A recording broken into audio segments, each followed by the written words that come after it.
Hello class, today we start motion in one dimension. Motion in one dimension.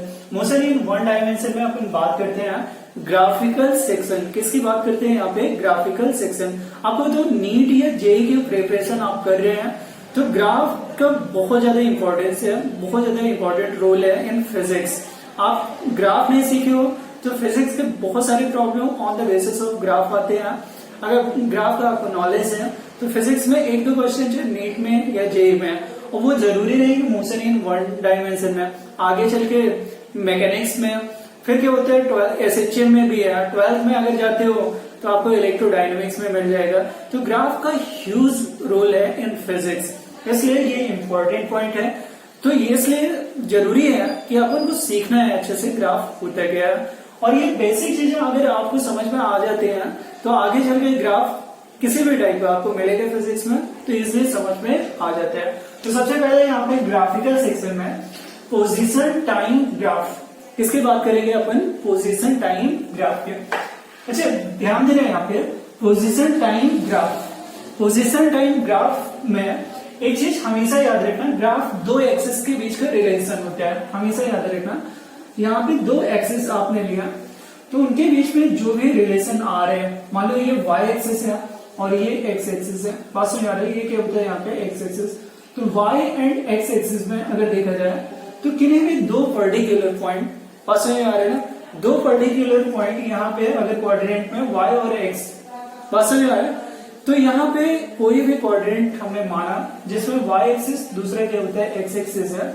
अब ये ध्यान दे रहे हैं यहाँ पे कि जो भी रिजल्ट आएगा इस ग्राफ का यहाँ पे दो पॉइंट को मीट कराने वाली लाइन कोई ना कोई ग्राफ फॉर्म करेगा कि नहीं, कोई ना कोई ग्राफ बनता है. तो याद रखना relation between y and x coordinate is called graph. पास में आ रहा है. अब y कोऑर्डिनेट पे किसको रिप्रेजेंट करना है, x कोऑर्डिनेट पे किसको रिप्रेजेंट करना है, y कोऑर्डिनेट पे किसको रिप्रेजेंट करना है और x कोऑर्डिनेट पे किसको रिप्रेजेंट करना है, ये हम पे डिपेंड करता है. तो समझते हैं यहाँ पे, जैसे मैं अभी एग्जांपल लेते हैं यहाँ पे पोजीशन टाइम ग्राफ. सबसे पहले ये समझो यहाँ पे पोजीशन टाइम ग्राफ. तो बच्चे यहाँ पे पोजीशन टाइम ग्राफ का मतलब पोजीशन, यू नो दैट यहाँ पे क्या होता है, डिस्प्लेसमेंट क्या है, rate of change of position. Displacement तो क्या होता है, rate of change of position. और टाइम यू नो वेन. तो ध्यान देना यहाँ पे कि पोजीशन को मान लो यहाँ पे एक्स से रिप्रेजेंट कर रहे हैं अपन, और ये क्या होता है यहाँ पे किधर दिखा रहे हैं, ये वाई एक्सिस के और टाइम को क्या होता है यहाँ पे टी से रिप्रेजेंट कर रहे हैं और ये एक्स एक्सिस के अलोंग. अच्छा क्यों एक्स को हमने वाई के अलोंग दिखाया और टी को एक्स के अलोंग दिखाया, इसका भी एक रीजन है. सबसे पहले क्या आ रहा है पोजीशन, फिर क्या आ रहा है टाइम.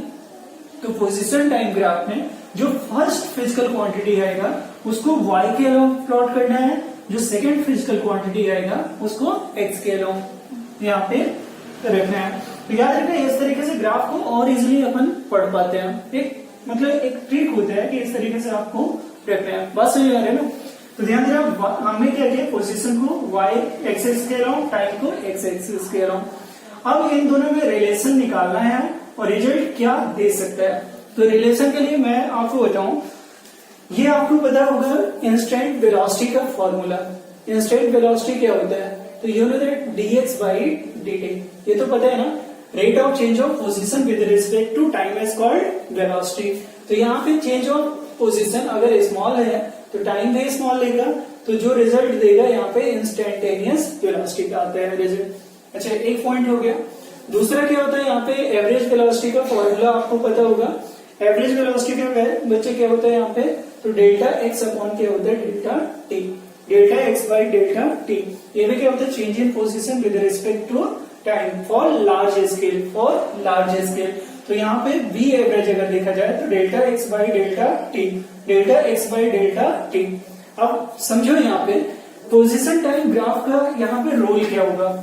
ये जो रिजल्ट लिखा है ना, इसी से यहाँ पे रोल समझ में आएगा कि अगर मैंने एक ग्राफ ऐसे एक लाइन ड्रॉ किया, एक लाइन रैंडम यहाँ पर ड्रॉ कर लिया, तो ये देखो लाइन अगर देखा जाए तो एंगल देखो यहाँ पे अगर मैं बोल रहा हूँ थीटा एंगल बना रहे हैं, ये लाइन जो ग्राफ है ये क्या बना रहे हैं theta angle with T x, बस विद टाइम. टाइम के साथ कितना बना रहे हैं, थीटा एंगल। तो कहीं भी आप देख रहे हो थीटा का वैल्यू तो कांस्टेंट ही है ना। अगर ये लाइन स्ट्रेट होगा, सीधा होगा, तो ये क्या होगा, थीटा का वैल्यू हमेशा किसी भी पॉइंट पे, चाहे इस पॉइंट पे चेक कर लो, इस पॉइंट पे या इस पॉइंट पे, थीटा का वैल्यू क्या रहेगा, कांस्टेंट मीन स्लोप क्या रहेगा, ये एंगल क्या होता है यहाँ पे टी के साथ कांस्टेंट होगा। एक चीज, क्या ये लाइन कोई रिजल्ट दे रहा है क्या, ये लाइन यहाँ पे जो एंगल बन रहा है ये रिजल्ट क्या बोलेगा, क्या बताता है। तो हमेशा याद रखना, आपको थोड़ा से अगर ये पता हो कोऑर्डिनेट एक्सिस, तो कोऑर्डिनेट एक्सिस में आपको समझाया गया है कि delta theta is equal to, ये चीज क्या हो जाएगा, ये चीज आ जाएगा बच्चे यहाँ पे D x by D T, D x by D T. अच्छा, अगर किसी को थोड़ा सा कोऑर्डिनेट ज्योमेट्री का कम नॉलेज है तो उसके लिए मैं समझा भी दे रहा हूँ। यहाँ पे आपको पता होगा कि अगर मैंने क्या किया, ये वाई एक्सिस, ये क्या होता है एक्स एक्सिस, दो पॉइंट पिक कर लिया, दो पॉइंट हमने पिक कर लिया।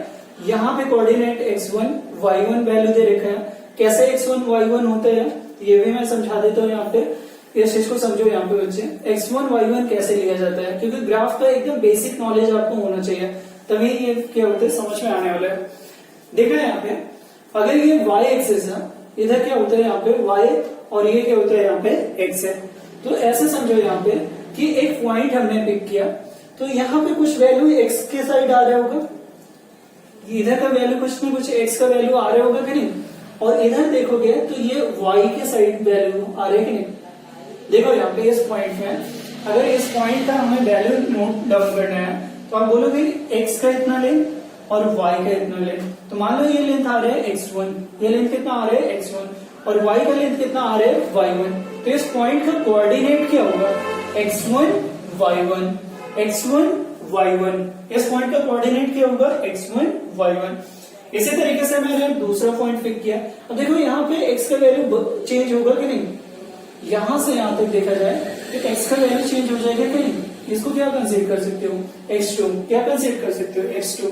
अच्छा, y एक्सिस पे देखिए कितना आ रहा है इसका वैल्यू, तो y एक्सिस पे ये वैल्यू चेक करोगे तो कितना आ जाएगा यहाँ पे y2।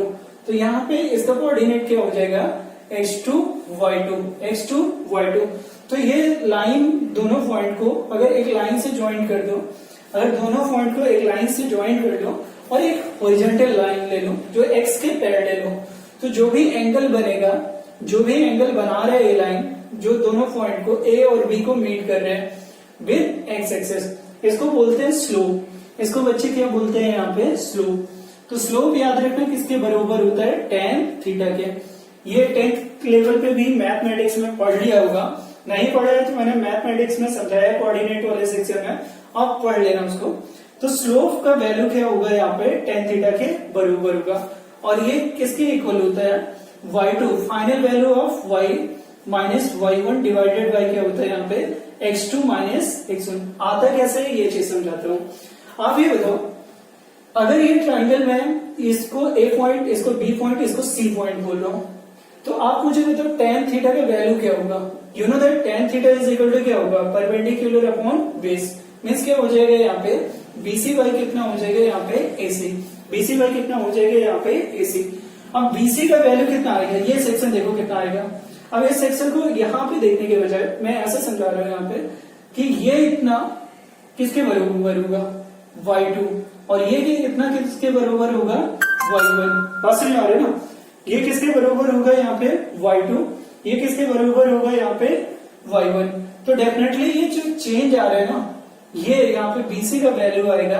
क्या यहाँ पे इस लेंथ से इस लेंथ को माइनस कर दिया जाए तो BC के बराबर हो जाएगा कि नहीं, मीन्स y2 माइनस क्या हो जाएगा यहाँ पे y1, y2 माइनस y1। ये किसका वैल्यू होगा, BC का। अब देखो BC कैसे निकाला हमने, BC निकालने के लिए दोबारा से समझना है यहाँ पे, ये इतना लेंथ y2, ये इतना लेंथ अगर देखा जाए समझो यहाँ पे, ये इतना लेंथ क्या है y2, ये इतना लेंथ क्या होता है यहाँ पे y2, ये इतना लेंथ कितना होता है यहाँ पे y1। अब ये लेंथ निकालना है, तो this length minus this length, this length minus this length कितना हो जाएगा, y2 माइनस y1। BC का वैल्यू निकाला है क्या कि नहीं।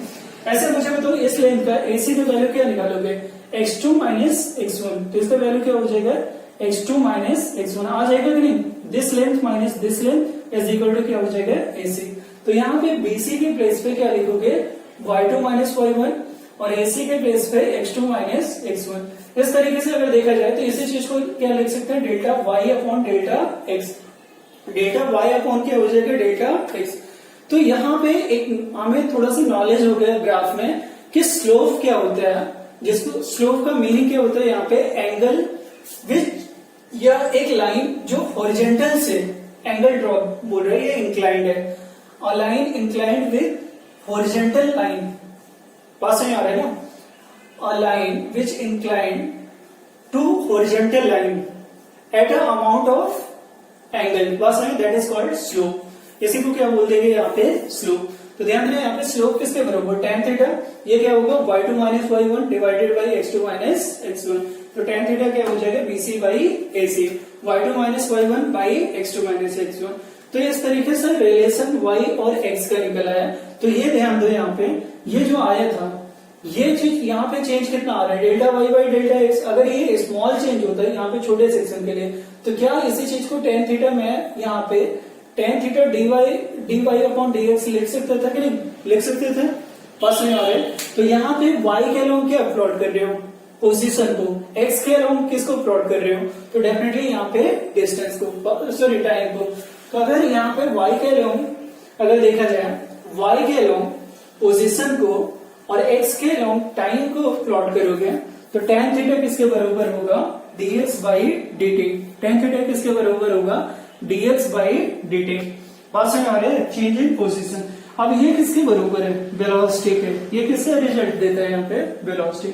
तो ध्यान देना ये रिजल्ट किसका आएगा यहाँ पे, वेलोसिटी।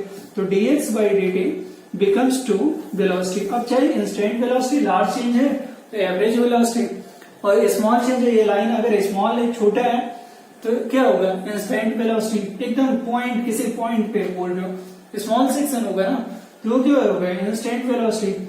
और इस लाइन के लिए एवरेज वेलोसिटी। अगर इतना समझ में आ रहा है, तो पोजीशन टाइम ग्राफ का जो ये सेक्शन आ रहा है, जो ग्राफ है, लाइन है, ये किसका रिजल्ट देता है यहाँ पे, वेलोसिटी का।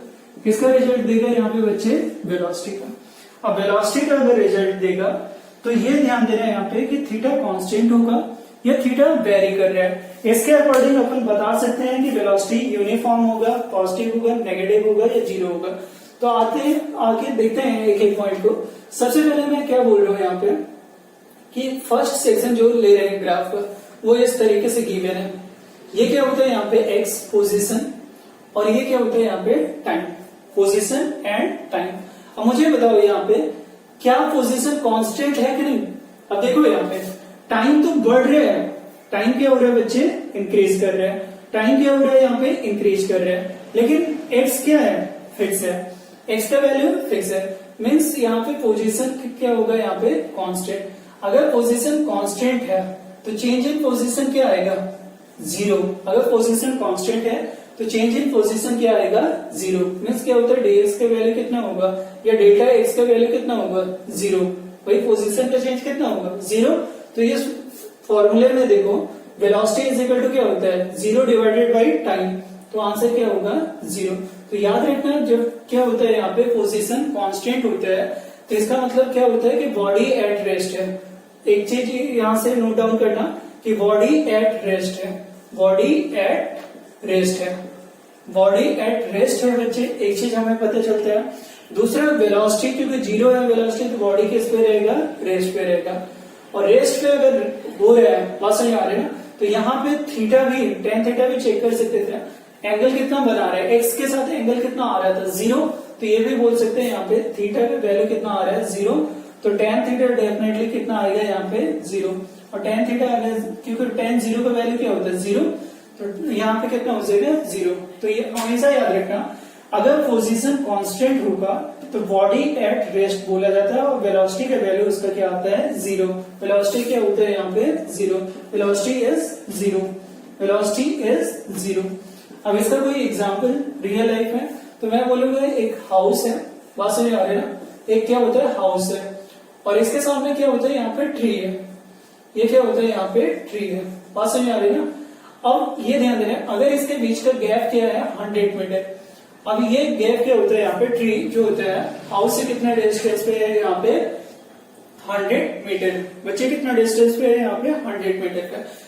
तो क्या ट्री का पोजीशन चेंज होगा? हाँ, उससे नहीं चेंज होगा। मीन्स पोजीशन क्या रहेगा?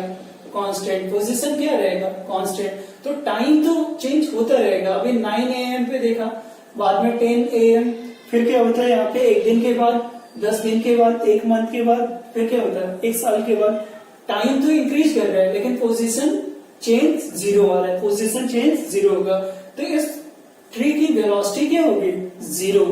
इस ट्री की वेलोसिटी क्या होगी? जीरो। मीन्स क्या होता है? ट्री एट रेस्ट होगा। तो कोई भी बॉडी जिसकी वेलोसिटी जीरो होती है वो एट रेस्ट होता है। कोई भी बॉडी जिसकी वेलोसिटी जीरो होती है वो एट रेस्ट होगा। तो मैंने यहाँ पे पोजीशन टाइम ग्राफ में अभी एक पॉइंट का जिक्र किया। अगर पोजीशन कांस्टेंट होगा तो ग्राफ इस तरीके से बनता है। देखो, पोजीशन का वैल्यू, टाइम का वैल्यू तो चेंज हो रहा है इधर को, पोजीशन तो इधर को चेंज होगा ना, इधर को, इधर नहीं लाइन दिख रहा है। तो यहाँ पे क्या होता है? बॉडी को एट रेस्ट मानते हैं। नोट करना इसे। नेक्स्ट लेक्चर में इसके और भी बाकी पार्ट देखते हैं यहाँ पे पोजीशन टाइम ग्राफ। और हमेशा याद रखना, पोजीशन टाइम ग्राफ रिजल्ट किसका देता है? वेलोसिटी का। कैसे रिजल्ट आया? तो स्लोप का जो कॉन्सेप्ट समझाया था उसी बेसिस से यहाँ पे देखना। ठीक है ना।